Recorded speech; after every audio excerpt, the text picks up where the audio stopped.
Shri Mata Vaishno institute of medical excellence पर जबरदस्त बवाल हुआ और बवाल के बाद अब Shri Mata Vaishno institute of medical excellence को जो letter of permission national medical commission ने दिया था उसने वो एलओपी विड्रॉ कर लिया है।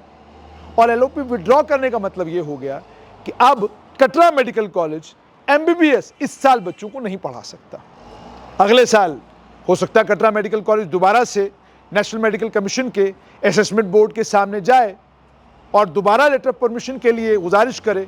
वक्त पे अगर लेटर ऑफ परमिशन मिल गया तो हो सकता है अगले साल फिर एमबीबीएस की पढ़ाई वहां दोबारा से शुरू हो जाए, वो भी तब जब फॉर्मेलिटीज तमाम मुकम्मल हो गई होंगी।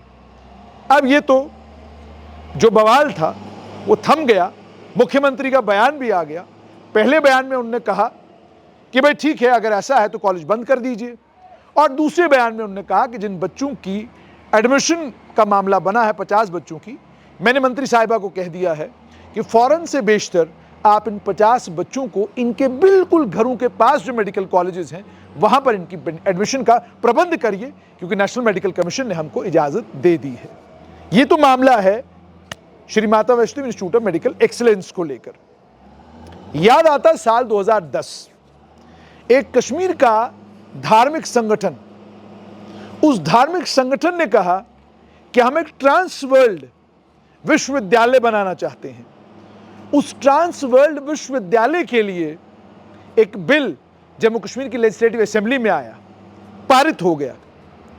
पारित होने के बाद जब यह बिल लेजिस्लेटिव काउंसिल में गया, वहां रुक गया, वहां से गायब हो गया। उसके बाद किसी को यह बिल नजर नहीं आया कि यह बिल कहां गया। अब पारित किसने किया? नेशनल कॉन्फ्रेंस कांग्रेस की मिलीजुली सरकार ने। विरोध किसने किया? नेशनल कॉन्फ्रेंस कांग्रेस की मिलीजुली सरकार ने। बिल गायब किनके कालखंड में हुआ? नेशनल कॉन्फ्रेंस कांग्रेस की सरकार में।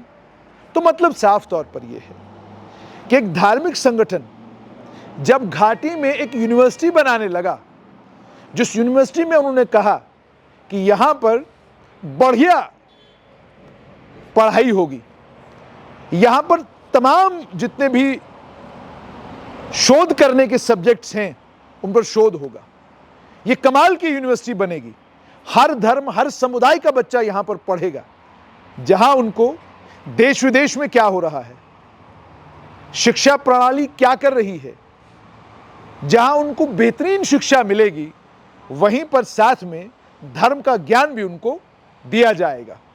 लेकिन हमारे जम्मू कश्मीर में उस समय की जो सरकार थी, उन्हें लगा कि अगर हमने इस यूनिवर्सिटी को यहां बनने दिया तो इस यूनिवर्सिटी के बनने से कट्टरवाद बढ़ेगा, इस यूनिवर्सिटी के बनने से कट्टरवादी सोच को और ताकत मिलेगी, इस यूनिवर्सिटी के बनने से अलगाववाद को बढ़ावा मिलेगा। ये सब चीजें उस समय की सरकार को लगी और उस समय की सरकार ने कहा नथिंग डूइंग, अगर हमसे असेंबली में गलती हुई है हम इस बिल को काउंसिल से आगे जाने नहीं देंगे।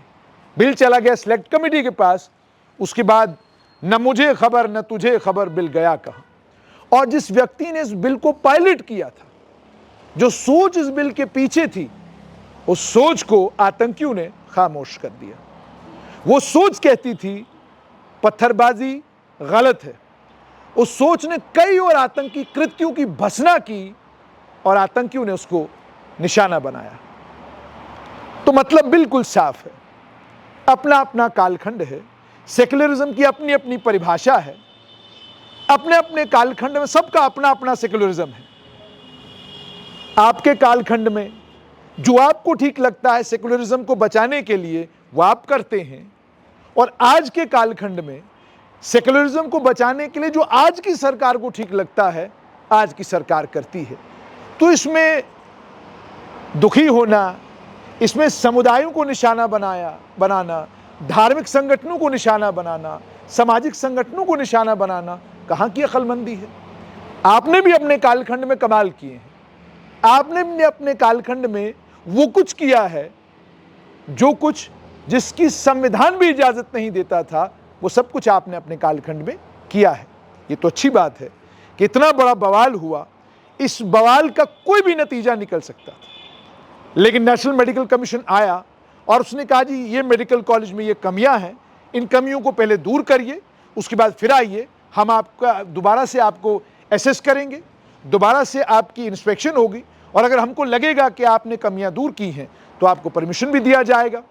तो इसलिए कोई भी राजनीतिक दल जब किसी दूसरे राजनीतिक दल को या किसी दूसरे विचार को लेकर यह कहता है कि आप तो कट्टरवादी हैं, आप तो कम्युनल हैं, आप तो सेकुलर हैं ही नहीं, आप तो डरते हैं विचारों के आदान प्रदान से, आप तो डरते हैं वैचारिक आज़ादी से, तो उन्हें अपने कालखंड पर भी नज़र दौड़ानी चाहिए कि वो वैचारिक आज़ादी के हक में कितना थे। और मैं ये नहीं कह रहा गलत या सही, उस समय उनको लगा कि देश की अखंडता के लिए, एकता के लिए, सोशलिज्म के लिए, सेकुलरिज्म के लिए और देश में शांति के लिए उस ट्रांसवर्ल्ड यूनिवर्सिटी को बनने नहीं देना है, यह उनको अपने कालखंड में ठीक लगा। और आज नेशनल मेडिकल कमीशन को लगा कि भाई नहीं है आपके पास पूरा इंफ्रास्ट्रक्चर, नहीं है आपके पास वो सारी सुख सुविधाएं, तो काहे आपने हमारे पास लेटर ऑफ परमिशन के लिए अप्लाई किया, और हमसे गलती हुई है, हम अपना लेटर ऑफ परमिशन विड्रॉ कर रहे हैं। और ये भी देखिए सरकार भी कितनी सजग है, सरकार ने भी ये समझ लिया कि नहीं, जो हुआ ठीक हो गया, क्योंकि जब ये सरकार आई थी तो इन्होंने कहा था कि केंद्र जो भी फैसले किए हैं हम उनके विरोध में खड़े होंगे, हम लड़ाई लड़ेंगे। लेकिन जब लड़ाई लड़ने का समय आया तो इन्हें भी लगा कि राष्ट्र की एकता के लिए, शांति व्यवस्था बनाए रखने के लिए और जम्मू और कश्मीर दोनों संभागों को एक रखने के लिए यही ठीक है कि Shri Mata Vaishno Devi institute of medical excellence का जो नेशनल मेडिकल कमीशन ने परमिशन विड्रॉ किया है, हमें भी ये फैसला कबूल है। और बच्चों के लिए हम 5 मेडिकल कॉलेजेस में व्यवस्था करेंगे, और साथ में ये भी कि हम इंतज़ार करेंगे कि साल 2026-27 के लिए जब दोबारा LOP के लिए ये मेडिकल कॉलेज अप्लाई करता है तो हम इंतज़ार करेंगे कि उस समय NMC फैसला क्या करता है। अपने अपने कालखंड की बात है।